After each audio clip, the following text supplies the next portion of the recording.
আসসালামু আলাইকুম সবাইকে। চলো আজকে তোমাদের একটা গল্প শোনাই। আরিফ আর রাজু দুই বন্ধুর গল্প। তারা দুইজনেই ক্লাস 9-এ পড়াশোনা করে। দুইজনেই গণিত নিয়ে অনেক বেশি টেনশনে থাকে। স্কুলে স্যার ম্যাডামরা বুঝান ঠিকই, কিন্তু আরিফের আর রাজুর বুঝতে অনেক কষ্ট হয়।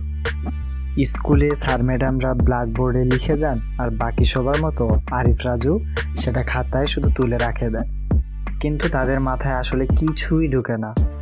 রাজু যখন বাসায় পড়াশোনা করতে বসে, তখন রাজু দেখে টপিকটা আসলেই অনেক কঠিন। ক্লাসের স্যারের কাছে সে আসলে কিছুই বোঝেনি, আর বাসায় সে একা একা বুঝতেও পারছে না। সে বই ঘাটে, গুগল করে, কিন্তু এসব কোনো কিছুই আসলে তার কাজে আসে না। আর আরিফ, সে তো ম্যাথ মাস্টার চ্যানেলের ভিডিওগুলো প্রতিদিন দেখে।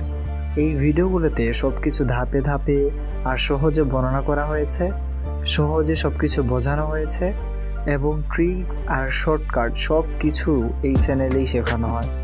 আরিফ চিন্তা করে, আরে গণিত তো অনেক সিম্পল। সে প্রতিদিন গণিত প্র্যাকটিস করে, তার গণিত নিয়ে আসলে কোনোই ভয় নেই। এক্সামের দিন আরিফ কনফিডেন্টের সাথে এক্সাম অ্যাটেন্ড করে আর হাসতে হাসতে প্রশ্ন সমাধান করে।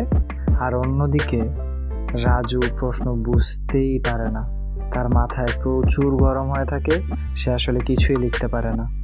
এখন প্রশ্ন হলো, তুমি আসলে কার মতো হতে চাও? তুমি কি আরিফের মতো গণিতকে সহজে বুঝতে আর শিখতে চাও? তাহলে আজই জয়েন করো আমাদের ম্যাথ মাস্টার চ্যানেলে।